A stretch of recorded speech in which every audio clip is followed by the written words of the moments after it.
Ah bon, on a naza pena fana rokate hein, na yebi musique pena rokate pour na que le baso au sala aso au ton sabi au ton sate on est terrain na ye oyebi boko on est boko na yoka yango boko sala ngwa koye isa ko beta kati isa ko yemba te fa yemba petit ay boyemba ayemba te bon manaluki ba boy polémique mais to ko ya sa guitariste hein asa guitariste to yebi ko roga ah bo ayemba voni. Oyoka nzema les goûts et les couleurs. Ah.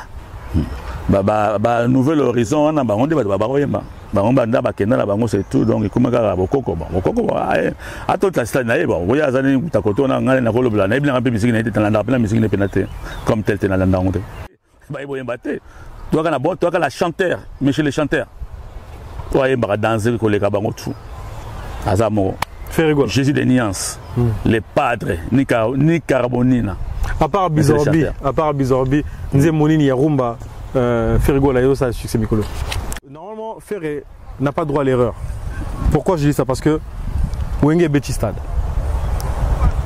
Fali à Betistad, Héritier à Betistad. Masama débat, ton tiangote, Nangola ton tiangote, Nangola paye qui pirate. Bossane.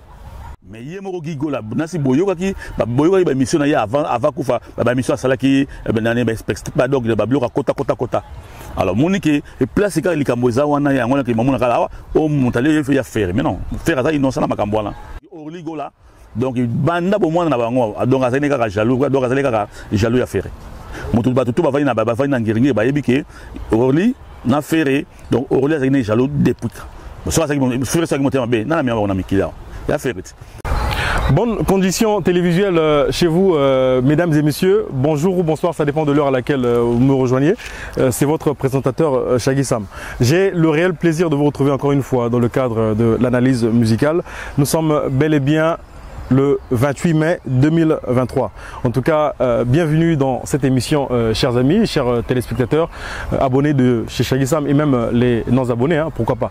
Donc en tout cas, je vous suggère, même pour ceux qui ne me connaissent pas, beau s'abonner à la chaîne comme ça, Bandeko, vraiment, beau avoir un message, il y a Kitoko Boy. Alors, nous sommes bel et bien le 28 mai, comme je l'ai dit tout à l'heure.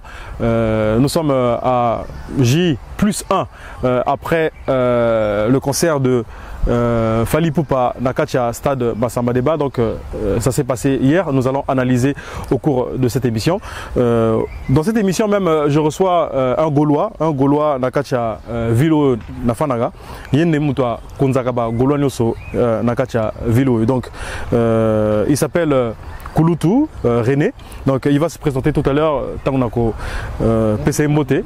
Donc ne zappez surtout pas parce que nous allons parler du concert de Ferrigo là qui va se jouer au stade Martyr le 24 juin 2023. Donc nous sommes à quasiment 3 semaines de l'événement. Toko Lebela Bakamunu surtout Italie Basport.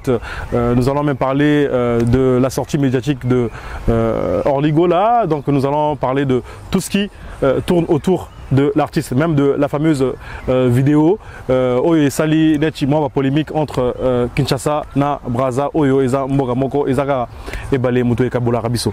Alors donc je vais saluer à la caméra celui qu'on appelle Yavish Chilumba. En tout cas, ceux qui ont image à Kitoko Boy, c'est grâce à lui.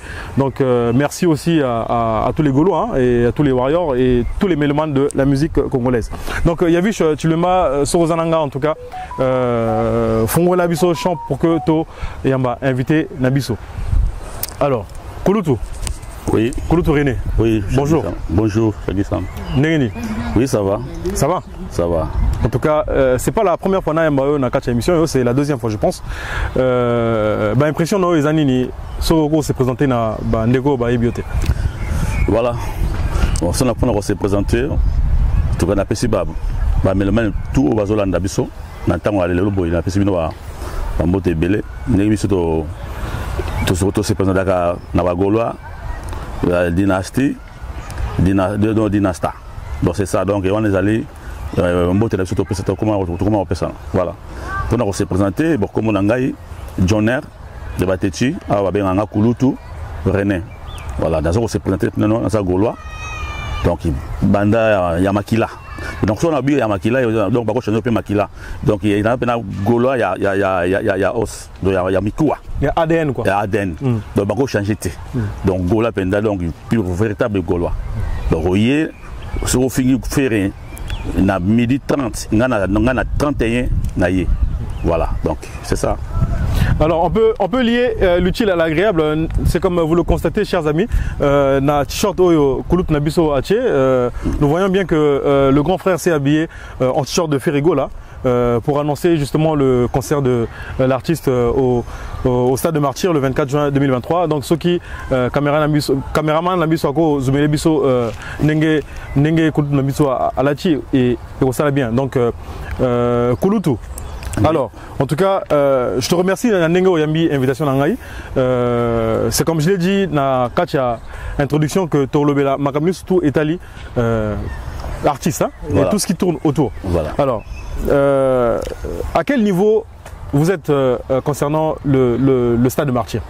Avant de poser vraiment ma question, pena na côté na détail. Voilà. Bon, pour le Rolobato, c'est la Gabi, c'est la Stade de Martyrs. Tous là, donc tu as la préparation, il y a ma casse. Préparation est allée. Événement événement du siècle. Donc ils allaient Stade des Martyrs. Donc le 24 juin, nous avons tous les Gaulois, tous les Gauloises, tous les médocs, tous les mélomates, donc au balingi musique, tu travailles à Pena Mukolango Penza dans le Stade des Martyrs. Donc tous c'est la bino, tous les bienvenus, tous les bino, donc ils boivent au Penza Mankunga. Il y a un spectacle qui est donc voilà. Donc pour le 24 juin, M. Soto Zalakouna dans le Stade de Martyrs. Alors, le Stade de Martyrs de Ferrigo là, a été annoncé par la sœur Laura Tendance, vraiment que je salue, Essika Azali, en tout cas à Salaki, à Nansouana, je pense que Zalaki en décembre 2022. Avant Binoboya dans le Stade de Martyrs, nous avons vu les Wenge, Babetaginani Stade Wana. Après, Fali à Yolanda. Héritier et Péabeti. Donc là maintenant ça va être ferré. Alors pourquoi Bozolo Bagno en fait il y a Bino Karamutouza combattu alors que Baninga Peba Bazaki Nastadouana avant Bino. Mais c'est ainsi mon climat non. Mon climat ils ont mon accueil les gars qui pour le stade le 24 juin.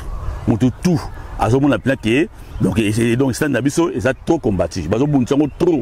Donc ils bazo lingaté donc on a évité ce bazo bangani. Donc, bien Bobeti, sans problème. Tant qu'il donc les padres. Mon niveau aux salama. Bon, tout balanda qui bon qui la publicité va passer, il y a Vandam, il y a Chagui, au Bayo, tout à mon qui, mon client soit mon qui, les gars qui. Donc il y a un donc ils ont combattu. Donc ils ont évité, donc ils ont banga ou Bezanini, tout va bêtir na bango. Tant qu'il y a Bisso, hein, il y a Ferré. Tu vas téléminer en haut.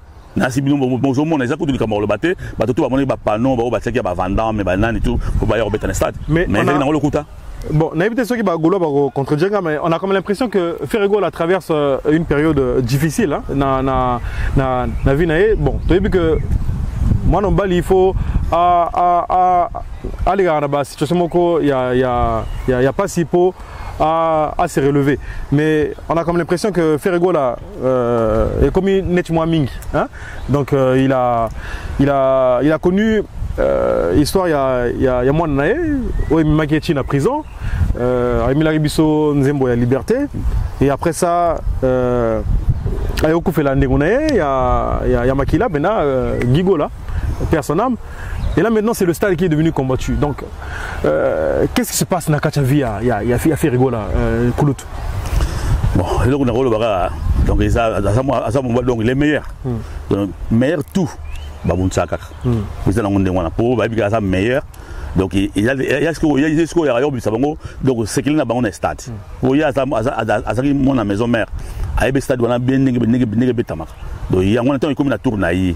Il y a un autre donc on va combattre toujours ba ebike a ko reverser bango donc le yembo za kuna donc banda ba stade de banda na to mona bitumbo oyo ba bazo munsa ferité na to ko te mbala liboso ba to ba beti na bango mais siko pona nini oyo aye bazo combattre bango ba ebi bazo banga ba yebi ba ebi eloko nini ko leka na stade wana donc yango siko bazo combattre o a robeta te o a robeta le 30 juin o ba sali bo tout so mon kilo yebi nango donc eloko ya bien il y a un bateau babang là kaka Voilà, donc il est où le Bakaya, voilà. Donc les meilleurs. Merci Koulout Nanengozo répondre à ma question. Alors, chers téléspectateurs, donc ne zappez pas. Si on a au côté Penana Katia vif hein, du sujet donc concernant le stade de Martyrs. Donc, pour analyser si quoi événement en gros vraiment dans le fond, pas sur la forme. Alors, Kouloutou, c'est comme je l'ai dit que Laura Tendance nous a annoncé le concert donc sur sa page.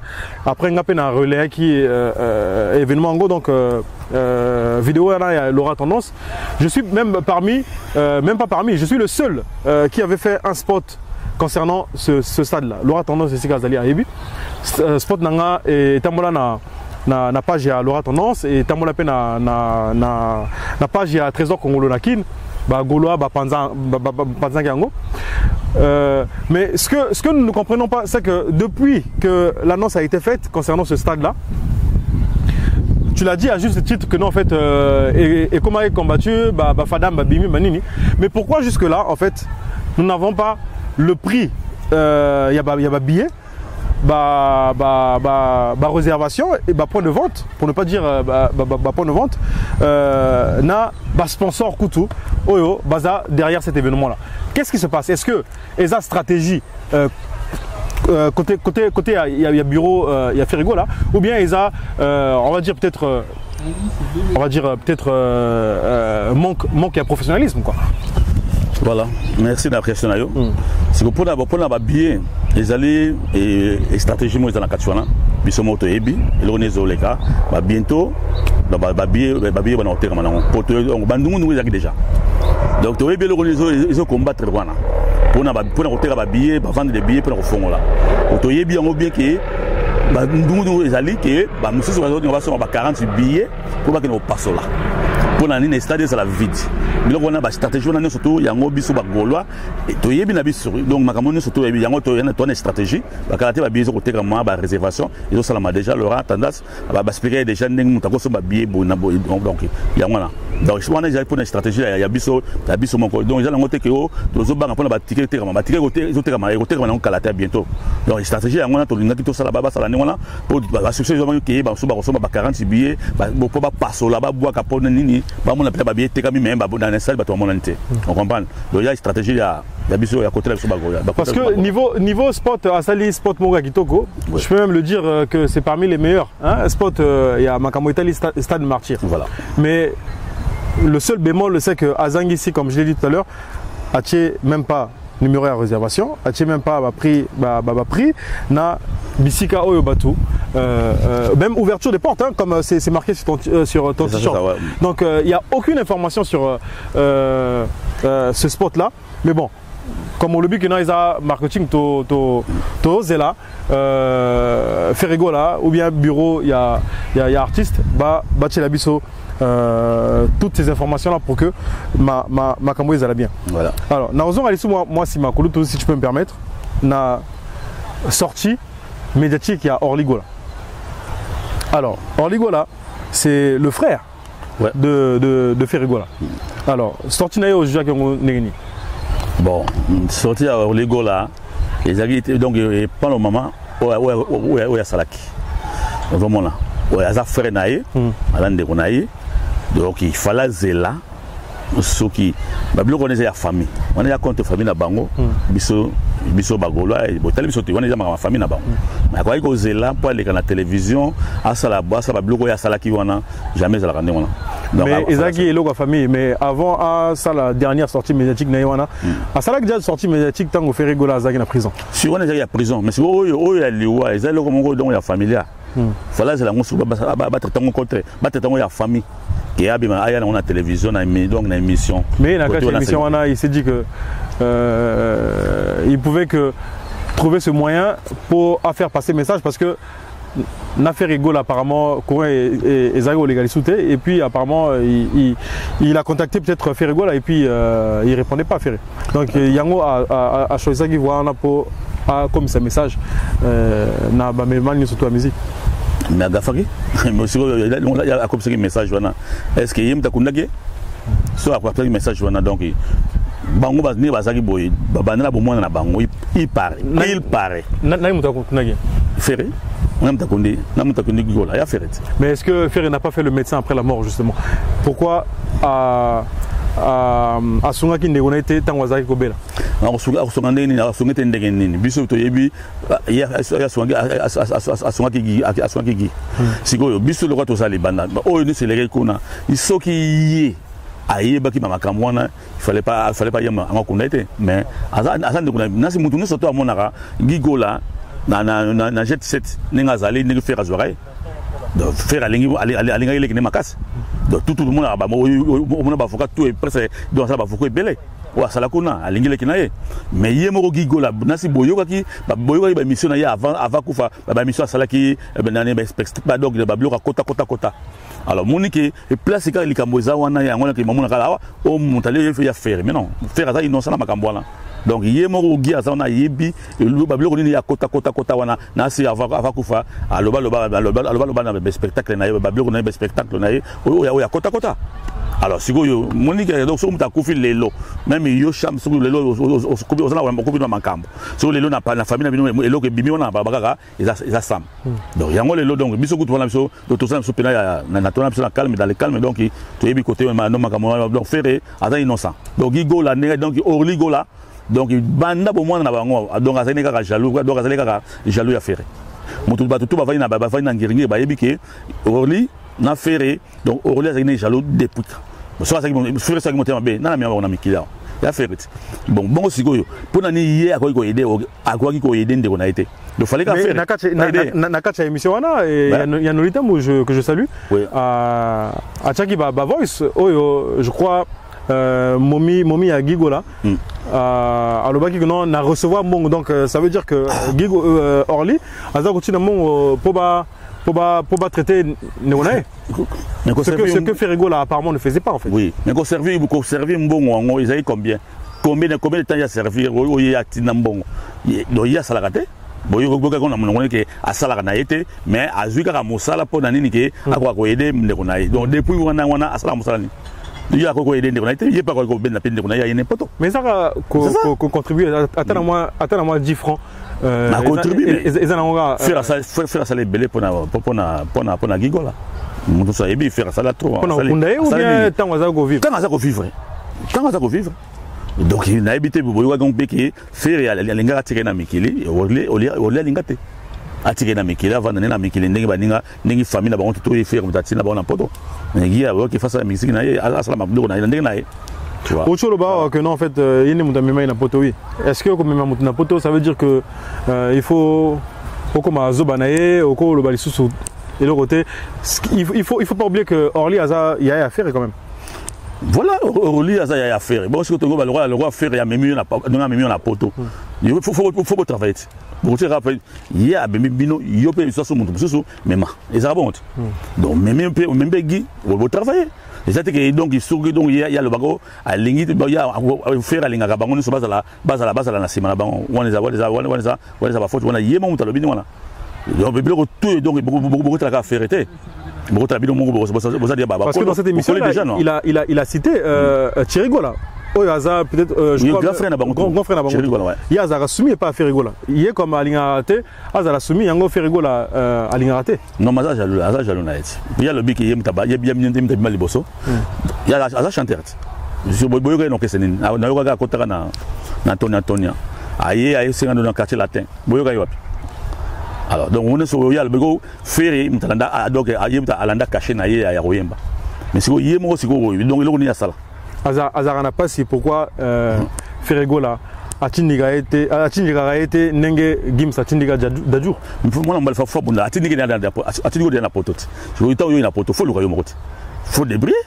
siko ngana Atindiga na poto donc il faut na sala tourner soko pona yo faut débris au sama na mobile aux adela okoli donc ngana na simbi na Atindiga ya na tigenen na bimali boso orim gola mtabimali boso na royemba alors donc Ferré ayaye abondi na ndenge na ye à côté wenge 4x4 après si banango donc il fallait abima après comme mettre point de faire est-ce que Dadjou donc Gims m'a mis ça Dadjou non donc daju ye mo ninga ko yemba ye mo pomta bimaki ya te ke o Gims ta tiliki non moi coup de pouce donc il est poussé dini ya yede na poto a même na poto sikoyo na ko lia na yo na ko futa ndako na mukanda donc il fait comme ça là sikoyo ba continue ko ba ti wapi so yebi ko ça na voix mon frère na yo ojo le ba mais oui ada frère na makila bongo nyonso to fa ça là be ça lipo la yo nous am koloti o bali sikoyo faire fa bali so penser faire ça tout mais ça li yo so bunda. C'est ça le problème. Donc, on a pas de mission de barote. Donc, il y a même un poto. Donc, on continue comme un poto. Ils ont blacté. Ils ont blacté. Donc, c'est bon. Ça, le corona. Tout cas, on a tout beau, ça l'a encore ingraté. Mais, on l'a bien ingrat. Pour Danine, qui a le biquet, famille et Panzani. Voilà, sur la Bibi, la famille. La Bibi, la famille, la famille, la bango. N'a pas tapé la minute, la macambola. Bon, en tout cas, Orly a bimi ingrat, mais.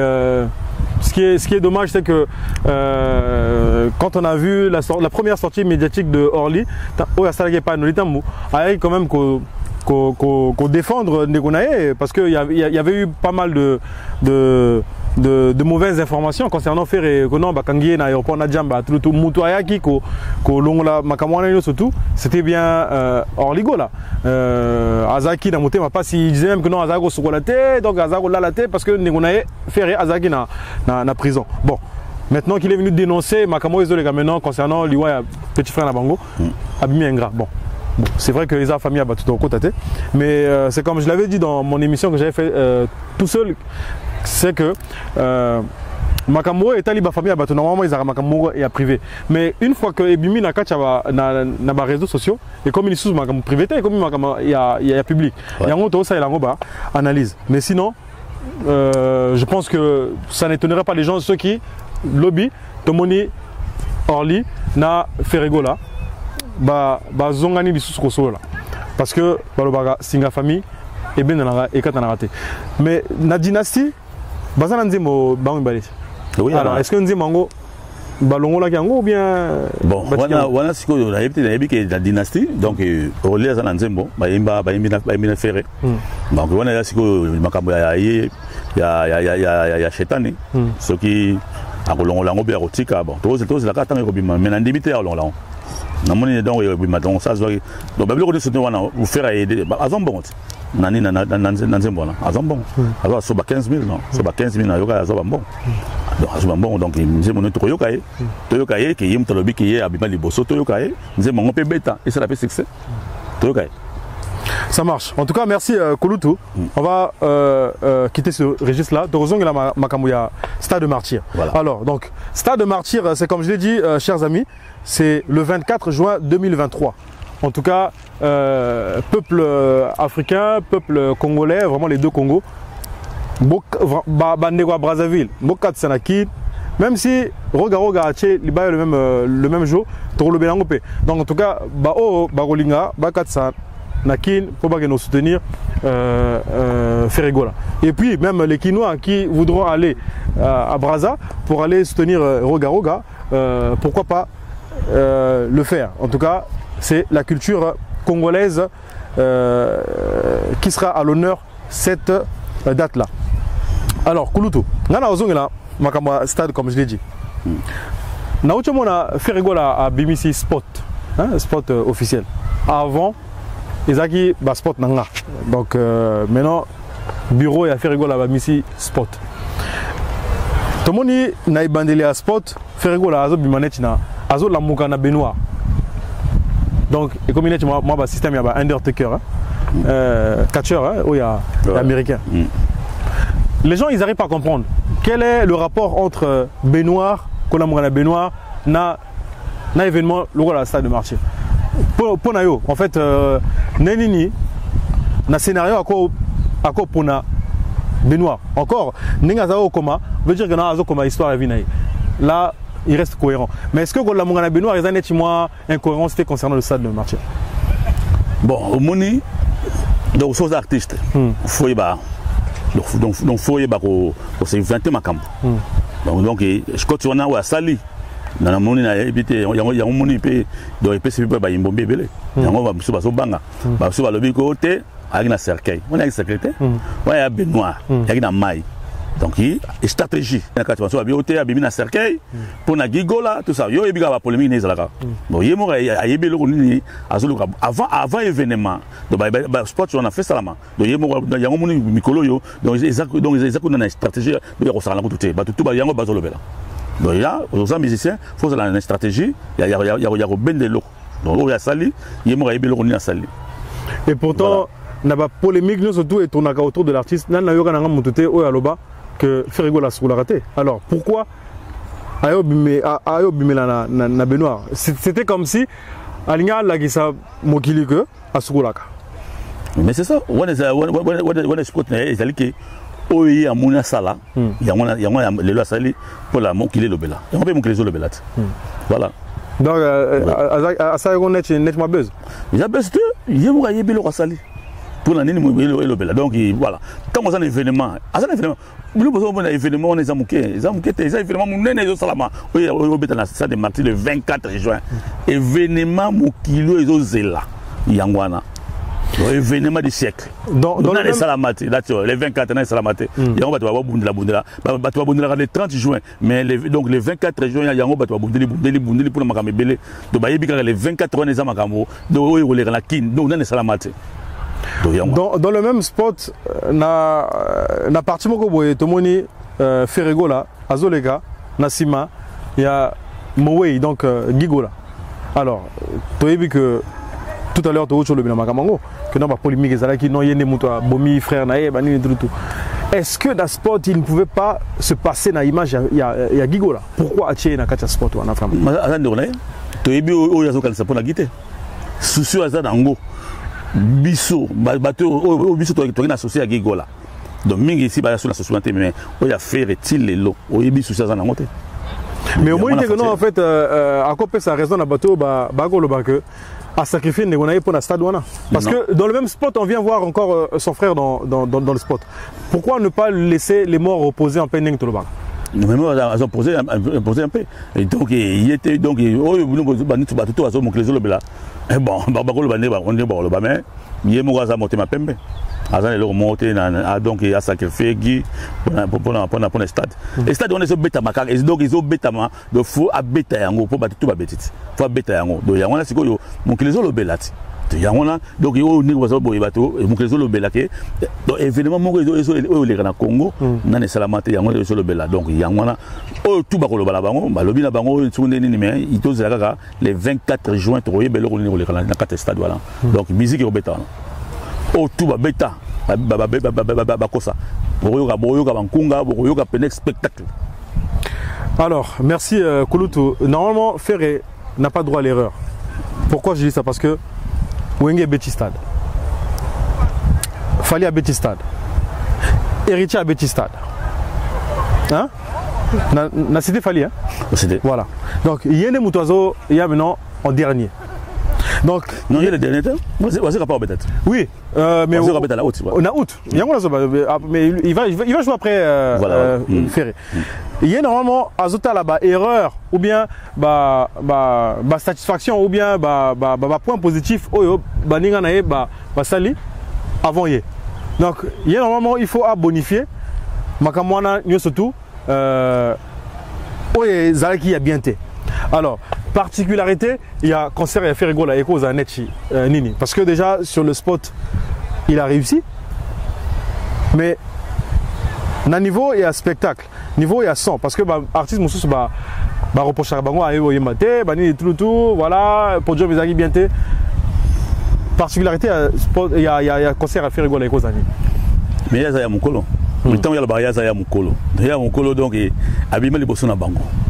Donc ata boye belé bako pakata donc yangwana oyo ko bangsa ngo o bango bazo banga ba ebike yaza ya mukolo to tango ya bima bango na ba bimati donc yangwana sikoyo donc ya ko corriger le moko te ako betande musique donc po yaza ya mukolo tango be ya mukolo pour l'équipe bango na musique même na concert même na donc aller à beta musique oyo na boyoka te ba concert to beta na le stade to yoka ba santé toyoka kaka basali expérience makelele mais oyo toya boyoka musique na ba chanteur oyo baza simanae boyoka moko na moko présentation donc yangwana a corriger stade stade a corriger stade banda ba vie na bango ba beta ko ya ba vie na bango te donc na niveau na bango a corriger nde a corriger donc stade wana donc écolobelama partout donc yango ti lelo na ebeti te mais talane que ça mbombi bazo lobela partout bazo kanga donc ba nini donc ponani voilà donc yango na ya ça ya mukolo. En tout cas merci Kulutu. Alors, Dynastie et Bimaki, ce qui le 25 mars 2022. Alors, Lelo, Toza na Dynastie. Parce que volume 2, normalement, il fallait Bilabiso avant ça, mais vous êtes à quel niveau? Bon, au côté Dynastie, tout à l'heure, il y a Mukolo, la stratégie n'est pas naïe. Bon, comme après stade. Pour Lelo, Toza na, ma musicien, donc, bazana concert bana concert faut pas que Chicago. Oui, Chicago voilà.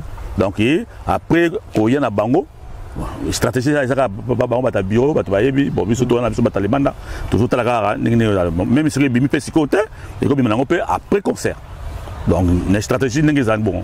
Mais normalement et c'est que tant ozo ça là ba événement il y a bongo faut ça na moi Nzemoko ou bien album moko ya succès Bizorbi vous komote Bizorbi depuis banda comment qu'est aussi là Bizorbi ningi za wana kangi e bomi kutu album ebele bimi Bizorbi kangango tilelo TikTok na YouTube Bizorbi oyo ba Bizorbi et kangité on a pena donc ya que ça mokina e Bizorbi biso donc yango pena to bina na Bizorbi tilelo ezali.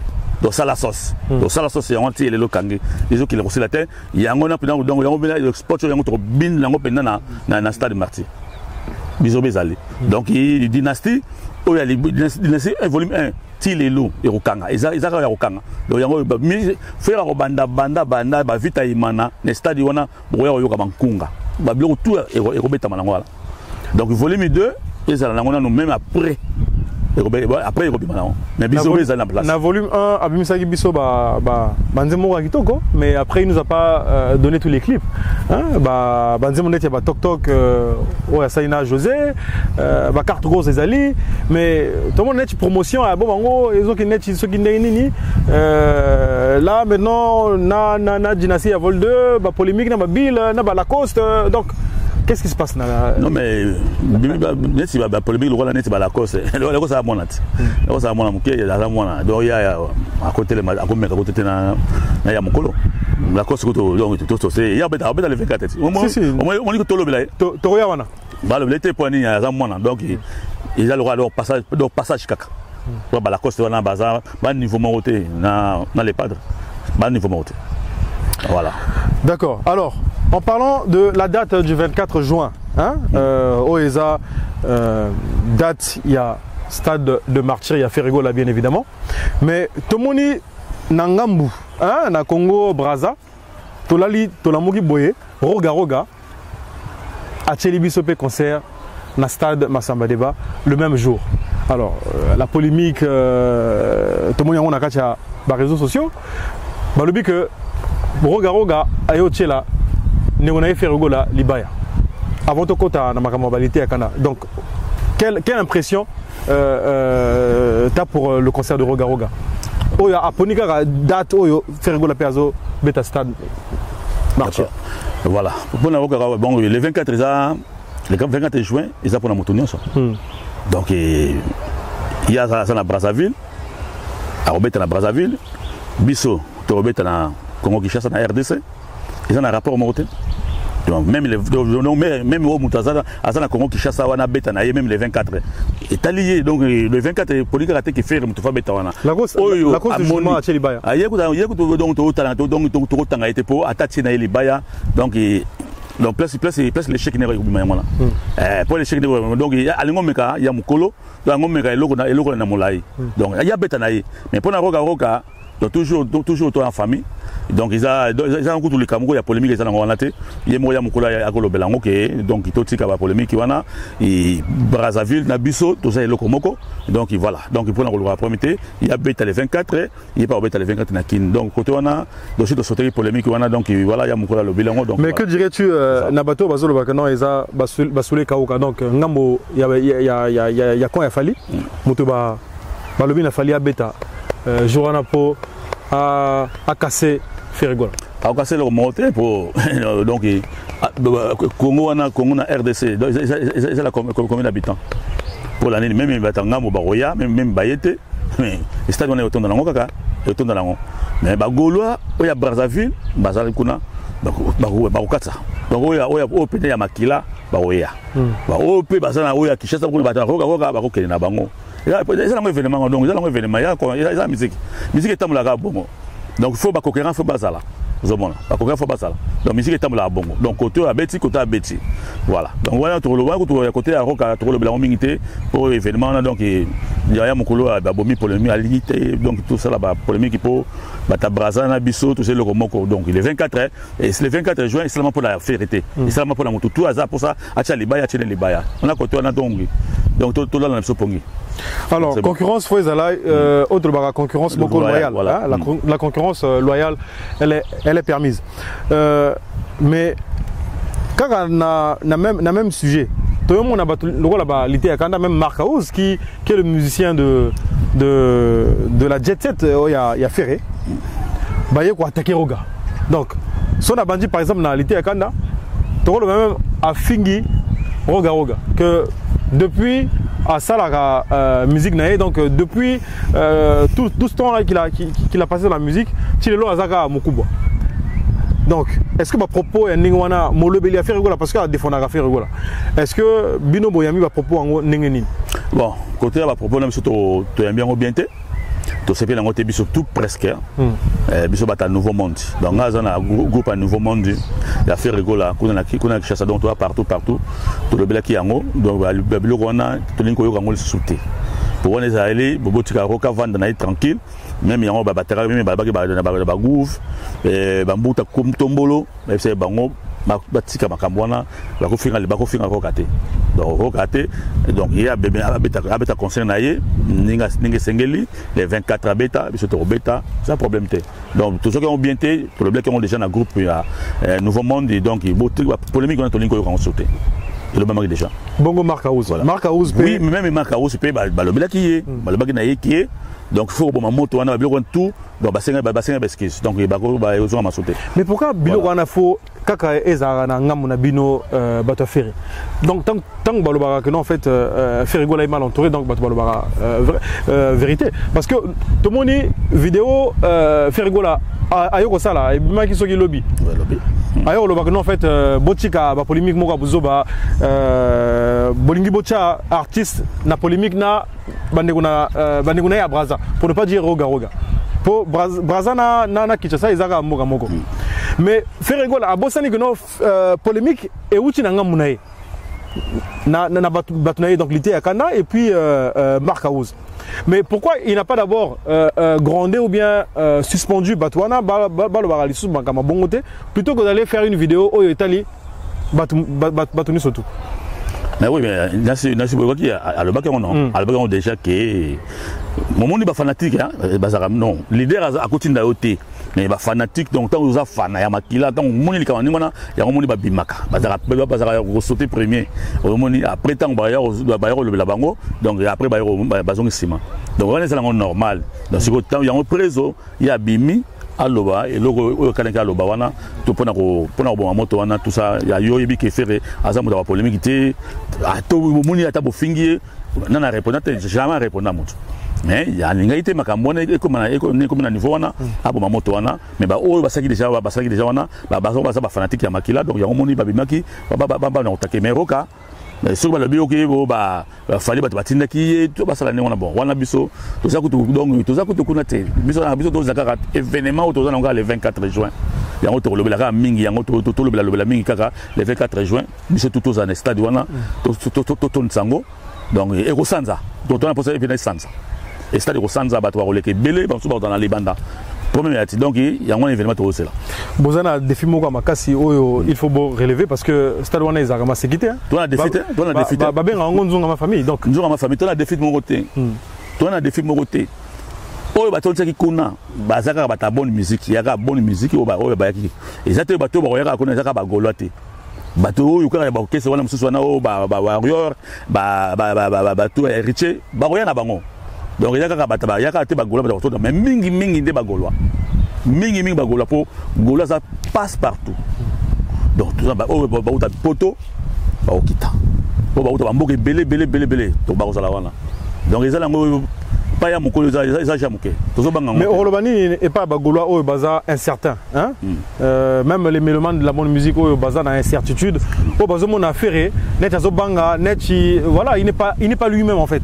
Aza neti yemoko na incertitude que arobeta jour parce que sur total les vidéos à salaki na gestionnaire hein au ya chaki na page na le 16 mai tango information et Fadam Ezago Gobima que non nanga m'a fait confirmer après nanga m'a Fadam tout le monde est sous gestionnaire bien chargé de communication et aussi les vidéos nakata ça de non et Rosala le 24 donc on ne comprend plus en fait nani Robert le 24 on a ou bien batumuso bazoloba que non faire ngola nemuta Rosala invité à Fadam en fait non voilà ba retourner ça encore ba mensonge parce que na histoire il y a stade de martyr nan tout le monde était musicien Yemoko s'est déplacé, na gestionnaire, à ça la vidéo, na kacha bureau, non fait rigolo à Télémi, gestionnaire à vendre pour rassurer juste les gens que baya. Mais c'est normal pour nous bimer belé non. Nous bimer belé. Faire au bangana. Nenga za on appelle à robanga benanani. Donc oui nenga za nenga mutaki mais nenga vendre kana. Lui azobanga fali pour pas. Te abanga nani. Abanga falani. Abanga falite ya dans bango kutu banga to bango nde bato bazo bundisa ye ba nde bazo banga bozo mona ngote bango nde bato bazo bundisa ye bazo ko sala ba blog ba campagne ote foboye bato bazo banga fobotika bino bobeti botika pe muto abeta muto asa abete le côté botika so ocha bakali mais bozo banga après ko reverser bango faut ba ko reverser donc ba ko reverser pe bango na côté chant na côté spectacle oh nous côté la musique on est beta t musique ne beta les 24 et côté la monde héritier ça qui parle écolo côté musique quand même si attendu ça guité mais côté musique oui bah côté musique il plein fait salade plein fait salade donc musique on commet non musique au côté 30 personnes metti musique donc ils ont compté donc bino mozo qui na stade on monte à na haute bino mozo qui na stade de martyr pour remettre plein biso to ko pour remettre musique na plein musique na plein pour que dans ndengwana pour jamais ko la musique à danser soké ça pour na plein et ça quoi ko so sauter pour na zo pour ça les plein donc musique na yé et ça bruit ça zéro donc bah la page il fallait plein na musique. Content. Mais j'espère que Ferrigo la Rosa a la même performance parce que Ferrigo là, ça fait un petit moment où à ses produits à réaliser. La dernière prestation de Ferrigo là c'était au FEMIA en Côte d'Ivoire après avoir condamné Gounaï. Est-ce que Rosa a toujours la même niaque même si là il va aux États-Unis mais tant que baninga na ba Kofi ba collègue hein, voilà bazo ça ba événement. Ma prestation est belle, mais c'est une prestation tous les 3 mois ou même tous les 6 mois. Est-ce que Ferrigo est à même de remplir le stade de marché et puis de tenir vraiment la scène Oui. Est-ce que n'a habité ce qui papa journaliste autant qui musique avec la Côte d'Ivoire? Ouais. Le téléphone est déchargé. Autant que spectacle. Alors le logo né aux ans pour faire à Kobeta à Kovana une année. À Kovana une année à Bims n'a été. Le spectacle sera bien bêta à Koye Baka Nengaza sans autotune. On a chanteur, mais chez les chanteurs. À Kobeta. Donc musique donc boke de mbango biso to kina malembe na biloko na to donc ne surtout ça makila faire obeta musique boyoka musique biso moko to lobelat le 24 to yoka musique après les 25 bien les 26 mais chaki lukangai tout ça sur émission pour to lobela makama stade total la le stade tout le monde a que bah différence c'est où il y a bah concert tout est bêta kuna na où il y a bon ceux qui stade étonité au Rolobanini au Rolobanet c'est sans carrément même à couper mais aux assyriens étonité puis c'est aux assyriens retourna pour Angola bazali partout et retourna mais non ceux qui étonité et retourna na ba te sokité mais pour na ça et retourna tous assyriens biso ba gaulois et retourna d'accord donc tous même moral et retourna nous avons ma famille là et au sans akuto donc tout seul akuto fallait que tu ba perception sur le stade il y a 120 donc il y a 20 mai pour battre ce bas attendre 20 mai pour kuna ko ça il donner retourna battre sur la 20 mai battre koyo et écran géant battre ce battre la kuna vous avez ma casse pour envoyer spéciaux baroya na concert na bino wana ba chroniqueur ba warrior ba kokota pena na stade wana po ba la hisa ma doucou nyoso tout ceux qui battu ba tondicité en tout cas tout le monde na réseaux sociaux mais mais kuna boya belé kuna mta kufa te concert beta ma ande mta kufa te mta kosoka te mta komusa be téléphone te ndenge bokota ki ndenge pe bokozonga donc assurer boya kuna to bon bato te bato bakufa te bo sécurité za makasi boya dans bateau balingi miziki boya yoka miziki boya kota donc oya donc à partir il y a 6 heures et ça les tonda déjà au so comme 10 heures place à sauter donc à partir de 6 heures 7 heures 8 heures pour donc à partir de le 23 bato bola dans le stade ba regarde donc ça na ba bougie et bato baroya o to komena petit déjeuner kana kata stade wana kaka na ba o bato balala wana na tongo to mena ba petit déjeuner ba camion ezali oya na mapa oya na ba biloko donc bon on est un spectacle donc du siècle fadam petit que la bino espace fadam ya osali fadam ba beta fadam bango pe bazo réclamer date wana ti oh mais yo so ko beta donc ba vraiment c'est 4 ans déjà yo se bata que donc wana ba fadam ya sauté ya ba fadam ya lokuta ya ma lokuta et ya ki kosa leka bato yo ba ko sa ba biloko na sito to yeba ke ba sito kunda ki bango déjà o ba ba fada mais ezaki ya lokuta ya solta bazo banga le baba banga le 24 baba banga le 24 que événement ko za la boyer dans les salamate mais pourquoi bozo banga o ma ba fada mais donc wana ko longola yango tsa pour donc ici ba dans ça que les 24 fait rigola à robeta na stade martyr donc événement yango to za lango ya ba fada mais non sito kunda ngo déjà ya soute ezate ya pe ya lokuta ko sa leka Kosaleka, alors que ça se fait au vu et aussi de tout le monde. Nabasta Douana, alors que Ferrego, ceux qui a réservé, qui pena, ceux qui a foutu qui paie monnaie, puisque tout le monde a qui même Mukanda na internet. Pourquoi il ne porte pas plainte Nabatouana? Oh, mais frère, yo bien noté que Namboka wana, est-ce que frère a salabino nini? Boyo on veut le manger moi. Frère a fouta, babiro nous tourne a fouta yango. Bon, est-ce que yo foutité donc ça la réservation les 24 les 24 on et bima depuis bandakala les 24 que to robeta boy da boy bima bandakala tout ça pour que tu na pongi à ça fouta ba mo na tout on les gars pour ba ko bundi ça ka pour non to lembate les gaulois tout ça toujours les colo et ça de betama donc bon on a fada mais c'est bunga déjà que to si ba kunda yango déjà donc il sait bima que to robeta les 24 donc stade des allées stade ya moko événement ya mon événement du siècle banda stade banda yango stade ka yango tozela. Merci Kouloutou en tout cas Nanenge oso répondre à la question Nabiso. Alors nous allons parler maintenant d'un dernier chapitre avant tout comment on a fait émission Nabiso. Le lobby donc fallait abetaki dans le stade Massamba Débat. Bon, on a invité sur mon image. Quel commentaire au cours ça na spectacle il a fallu au pesaki na Braza. Voilà. Bon, makambo ya ba warrior wana na pena ko ta mingité pour les alors dans ça la publicité. Na za la publicité on a ça donc les 24 juin tous allez belé tout ton stade wana. Donc tu aurais pu maman ba suite tu aurais tout monde qui yango madouce yake belé. Olingo le bilango te po ba na ko le bilango te ya lokana neti na devoir eleki. Ya lokana fulai. Pour na fula été pour ngaza gaulois na fula été oyo ba monaki te bolanda na ba vidéo to mona monaki yango ezaki nango donc ezaki nango piaka ezaki nango etondaki te ezaki piaka fallait assez piaka mais oui bon mona ngote na tinde goti bon siko moni madouce te Mais ça, bon, est-ce que quand il non, ils ont pire, ils ont encore fou. Martyr à ton ça que ton ça. Martyr à ton ça qui naïe, ben musique elle était. Quand on ça, trop le bango à ton ça qui naïe, na martyr. Masamba débat à ton ça ngote, nangola ton ça qui ngote. Nangola pire qui pirate. Au bossane. Alors, voilà, martyr à ton ça qui naïe.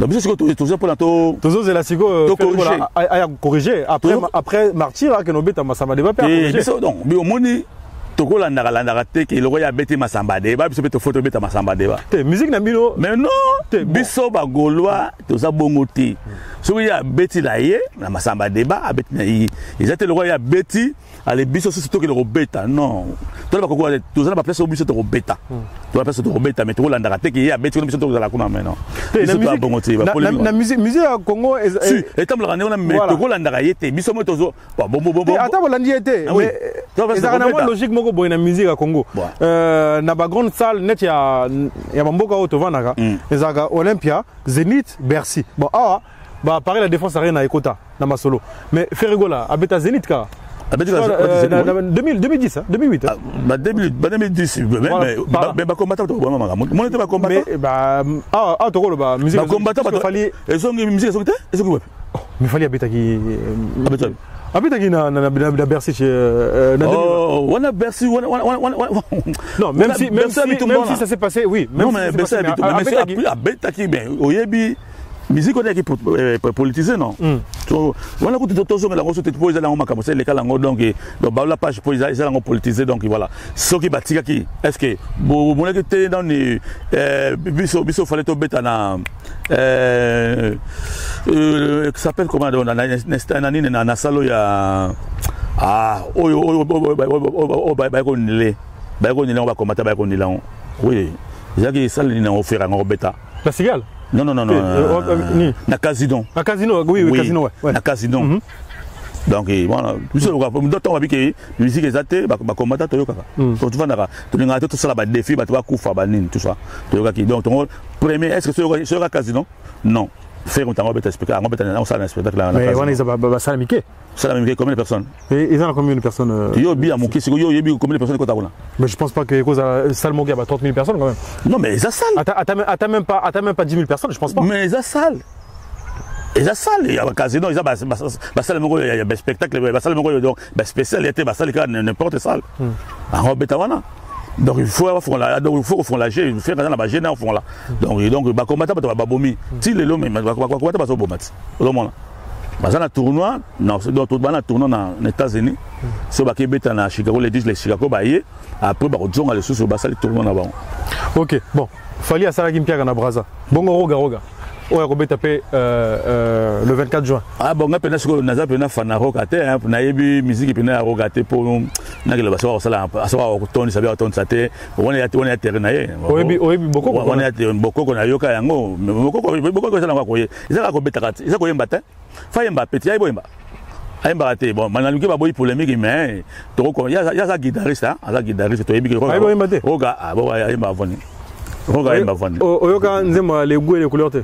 Ah bah nouvel horizon on a ba onde ba royemba ba on banda ba kena la bango c'est tout donc comme ka bokoko a toute la stade na bon voya zani takoto na ngale na kolobla na ibina musique na été na la musique na penate comme tel te na landa onde na habité sur ton ça bon il y a ko ton tane pour zamboka na ya eza zamboka na. Donc en gros ozo soutenir ma loba oyo lité kana alobake.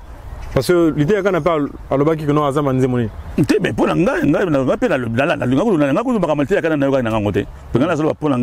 musique, fanatique de la musique, la mélodie de la musique. Mais il y a encore sur le bêta, mais il y a un spectacle dans la dangote, dans la pénalité. L'été à Kandanga, on a monnaie qui est dans la salate, mais on a un roka robeta nae kuna otonsa nae po zambo nae otonsa nae en plus pe donc ba ye moko babatinda ki na ba villa fa bete stade wana comment mon payazo ou ta monsieur zo bete stade yo fo beta so betete to biso na mboka wana de yango ba bloko do ye roka fa la beta dans 2024 quoi. Est-ce que oui mais ça beta 2024 oui mais o ezali ba pousser donc nani a poussé donc tanga ba komona ba tout fula ba ngote mais ba pousser ye moko za wana yebi aboya ki na ye aboya ba polémique wana mais le rôle à Batara, au bâtiment au paquet. Mais est-ce que tu penses qu'à un mois, Roga a Kobeta Stade vraiment? Mais il fallait à Tony, c'est n'a pas si. Na un mois. Ça même pas. Na un mois. Il y a autre but. Na un mois. Pour mettre des stades. Tout ça moi passe. Quand on a artiste, musicien. Donc au programme il y a un mois au stade. C'est impossible. Mais le local là il y a des poussées à l'année ba paquet. Asalam piaka te pourvu que ya linga ba calé ba gaulois ba katsanga muté. Mais ba gaulois ba okatsa. Ba bo ba linga donc ba pire gaulois de vrai ba okata. Message ni ozo pesa na ba Brazzavillois oyo bazolanda biso. Ba Brazzavillois na pesa bino bambo te mingi ni bozolanda ngai. Donc dans cette donc to ça mboka moko. Comment qui chasse les locaux moko, tout ça la polémique était biso na bino. Parce que Maloba lobby que non en fait c'est moyema. Bako tenir rigueur ba Brazzavillois. Ba ça rigueur bon ba éviter ro ga boyemba te. Ayemba ka bita ça guitariste. Abeta ne ba so bien mais koyemba na voix na lisango. Ba yebi na ba honte. Ils ont profité beaucoup de rigueur mais so boyemba te. Ba biso belé na Congo wana ba boyemba te non. To le balabon ba boyemba te. Na ko tanga pe ba comme la bango ba boyemba te mais pour le polémique te ba boyemba te. Toi qui la chanteur, mais chez les chanteurs, toi qui danser avec les cabango tout. Azamo. Jésus des nuances, les padres, ni carbonina. À part Bizorbi, nous avons Monini Yarumba, Ferigo la yo ça succès Mikolo. C'est belé. C'est belé. Babiloko est outil et titre autour le bas autour le bas. Carte rose. Carte rose. Toc toc. Tout ça non, toc toc bon pour la toc toc rumba et carte rose, marathon, et chef. Donc ba bloc c'est belé à rumba paneza wana. Musique beta, yango peut tout beta makuna. Beta. Alors ba invité ni ceux qui ba invité surprise bazar na stade de Marseille bon, Barozala. Pour la invité en tout cas biso tout to yebité, ezaka surprise yemo ko mokonja yebi ba invité ni Barozala kuna na carte na o ba na stade. Mutumo ba yebi na ba invité te balingo lo baté. Tout le monde a encore un stade. Invité, peut-être invité sur une banane, va inviter. Tout le monde a encore invité Bazali. Mais on a invité. Ok. En tout cas, merci Koulout. Mais normalement, on a vraiment osé un vrai gaulois parce que au Yélibiso, vraiment, on a t-shirt. On a t-shirt. Il y a Yomoko ou bien ils ont t-shirt au Babagolon surtout au Bazan. Sorotali, Badene.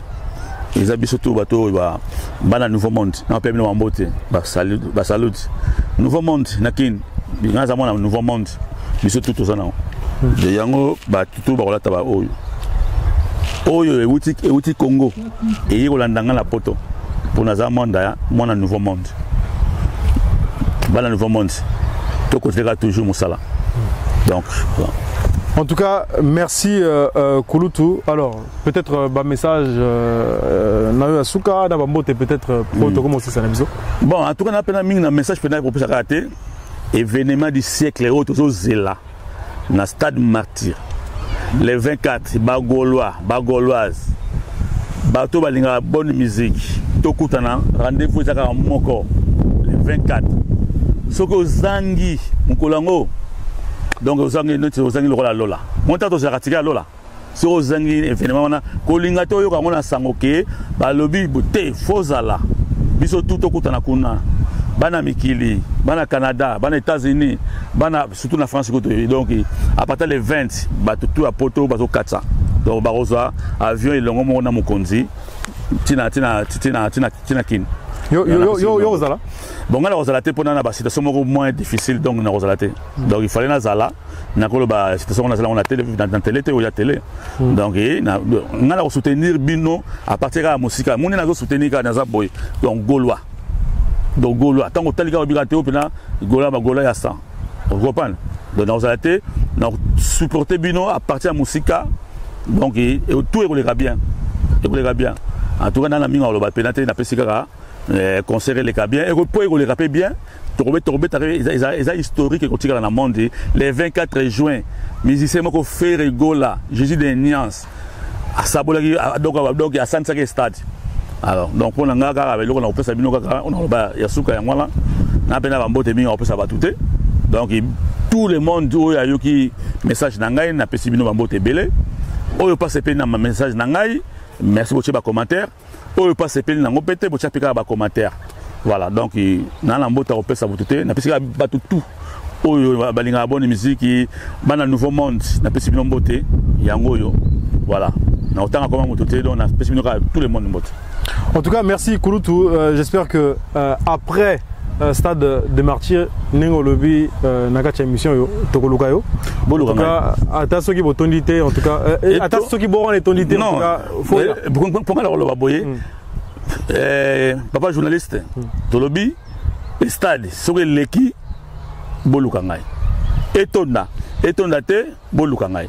Mais naïbi que Boroya Rosepela donc Toroya Rosepela longo Bolukangai solo là ça marche. Voilà. En tout cas, chers mélomanes, chers amoureux de la bonne musique, Gaulois, Bobo Sanapenda, rendez-vous EET, donc il y a le 10 juin 2023, il y a Ferrego là qui va se produire du côté des États-Unis. Donc ils ont Urbana na autant en affiche. Donc billet ils a standard ils a $80, couple ils a $150. Donc na rocha pena affiche na écran. Donc bozo monango. Donc n'hésitez pas d'aller soutenir l'artiste de ce côté-là. Donc je pense que juste après ce concert-là, donc maintenant, l'artiste à Rosong et la Bisso, on a Bakota Maki, il y a Stade de Martyrs. Donc merci chers téléspectateurs d'avoir suivi cette émission. Moi je salue en tout cas tous les amoureux de la bonne musique, Gaulois, Warrior, Latino, donc les Kofifil et puis les Kofiettes, pourquoi pas toi Maison Mère, donc Wenge surtout, en tout cas tous les mélomanes de la bonne musique. Donc Yavish Chilwemba, Bruno Chilwemba, Batoné surtout à Angers, merci pour les soutiens. D'ici là, portez-vous bien. Bonne santé à tous. À bientôt. À bientôt. Au revoir.